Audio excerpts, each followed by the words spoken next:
Di video kali ini kita akan membahas mengenai sejarah nenek moyang orang Sangihe atau siapa, kelompok dari manakah yang pertama kali menginjakan kakinya di Pulau Sangihe ini. Kalau kita berbicara sejarah, tentu akan ada beberapa sumber berdasarkan fakta sejarah dan ada juga yang hanya berdasarkan cerita rakyat yang secara turun-temurun dilegendakan sehingga melekat pada keturunan mereka sampai sekarang. Nah, pertama kalau kita berbicara sejarah, penduduk mula-mula berdasarkan mitos atau legenda rakyat, maka penduduk pertama Sangihe lahir akibat air mata seorang bidadari. Karena kata Sangihe sendiri berasal dari kata sangi yang berarti tangis. Namun teori terjadinya manusia itu tidak bisa diterima logika maupun ilmu pengetahuan. Karena sebagai umat yang mempercayai Tuhan, tentu kita percaya bahwa manusia pertama yaitu Adam dan Hawa. Lebih lanjut lagi, ada juga legenda yang menceritakan bahwa manusia pertama Sangihe tercipta lewat pohon pisang yang berubah menjadi manusia. Cerita ini juga sudah tidak masuk akal, karena kalau memang benar, mengapa sekarang tidak ada lagi fenomena tersebut, di mana pohon bisa berubah menjadi manusia? Nah, itu adalah sejarah manusia pertama di Sangihe yang diceritakan secara lisan oleh para leluhur kita di daerah ini, sehingga menjadi cerita rakyat, dan cerita ini tidak dapat dijadikan acuan karena tidak ada pembenaran bukti sejarah berupa pembukuan dan tidak bisa diterima akal sehat manusia. Sekarang kita akan membahas orang yang pertama datang ke Pulau Sangihe dengan sedikit fakta sejarah dan tentunya lebih masuk akal. Ada kalanya kita berpikir, tidak mungkin manusia itu muncul tiba-tiba tanpa ada yang menciptakan atau yang datang pertama kalinya. Dari fakta ilmiah ini kita bisa merujuk pada sejarah yang ada di Pulau Mindanao Selatan Filipina, karena di sana ada bukti berupa buku yang ditulis dengan tema kerajaan Mindanao dan persebarannya. Dan yang memperkuat bukti itu karena bahasa yang mereka gunakan sangat mirip dengan bahasa Sangihe. Karena kalau kita berpikir lebih dalam, tentunya mungkin saja orang Sangihe yang pertama itu berasal dari Mindanao, karena Mindanao adalah pulau yang lebih besar dibanding Pulau Sangihe. Dan sejarah penduduk Indonesia persebarannya dari Cina dan Hinan atau Vietnam sekarang. Jadi masuk akal jika alur persebarannya lewat Mindanao ke Sangihe, karena dari pulau besar tersebar ke pulau-pulau kecil.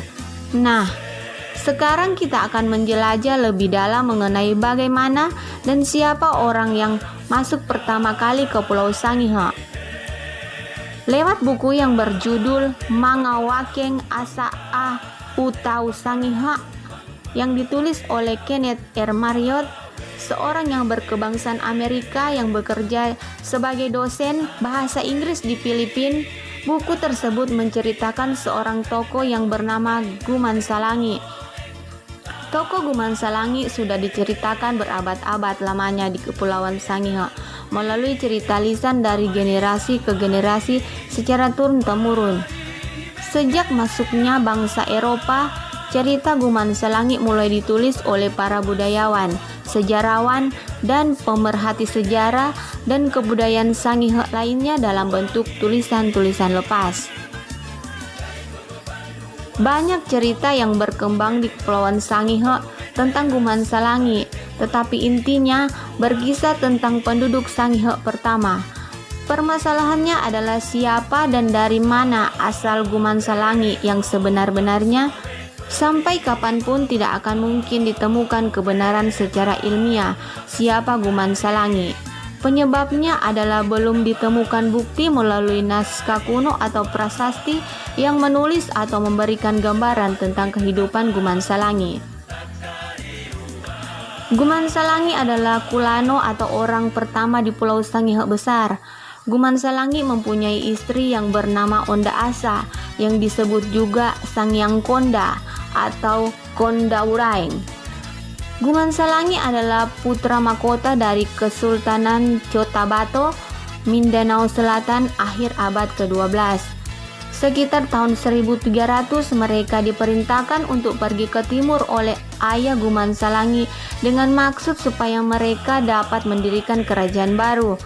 Maka berangkatlah mereka dengan menggunakan pato atau perahu sampai ke Pulau Balut, kemudian ke selatan menuju Pulau Tagulandang. Di pulau ini mereka tidak turun tetapi melanjutkan perjalanan ke pulau lain melewati Pulau Siau dan turun di Pulau Sangihe Besar. Dalam perjalanan ikut pula saudara laki-laki dari Konda Asa bernama Pangeran Bawangung Lare. Mereka lalu mendarat di pantai Saluhe. Di kemudian hari nama Saluhe berubah menjadi Saluhang dan kini menjadi Salurang. Karena Guman Salangi adalah seorang bangsawan, maka tempat tersebut dinamakan Saluhang yang berarti dielu-elukan dan dipelihara supaya dia bertumbuh dengan baik dan subur.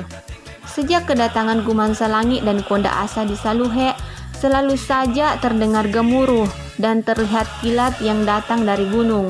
Guman Salangi lalu diberikan gelar Medelu yang berarti guntur, dan istrinya Konda Asa diberikan gelar Mengkila yang berarti cahaya kilat. Guman Salangi dan Konda Asa memiliki dua orang putra bernama Melintang Nusa dan Melikuk Nusa. Guman Salangi bersama istri dan pasukannya kemudian berjalan menuju Gunung Sahanggarumang, lalu mendirikan kerajaan Tampungang Lawo atau kerajaan Tabukan pertama pada tahun 1300. Jadi kemungkinan orang Tabukan yang tulen sekarang atau tidak kawin campur dengan orang luar Tabukan itu merupakan keturunan asli orang Sangihe atau keturunan asli Guman Salangi. Kemudian saudara laki-laki Konda Asa melanjutkan perjalanan ke Pulau Talaut, tepatnya di Pulau Kabaruan. Sampai saat ini tempat yang pertama kali diinjak oleh Pangeran Bawangung Lare dinamakan Pangeran. Guman Salangi menyerahkan waris raja kepada anaknya yang sulung Melintang Nusa pada tahun 1350.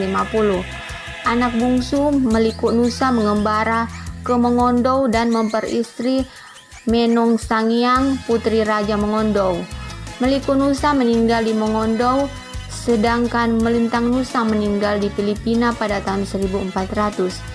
Sesudah wafatnya Melintang Nusa, kerajaan terbagi dua, yaitu kerajaan utara bernama Sahabe atau Lumage dan kerajaan selatan bernama Manuwo atau Salurang. Jadi itulah cerita sejarah dari mana dan siapa orang pertama yang datang ke Pulau Sangihe, yang ceritanya diambil dari beberapa catatan lepas pemerhati sejarah Sangihe. Semoga lewat video ini masyarakat yang belum tahu bisa mengetahui dari mana dan siapa nenek moyang kita sebenarnya. Tentunya berdasarkan sejarah dan bisa diterima akal sehat manusia, bukan sekedar cerita legenda yang bisa disebut dongeng atau karangan semata. Jadi terima kasih sudah menonton, semoga menjadi pencerahan dan penambah wawasan saudara sekalian.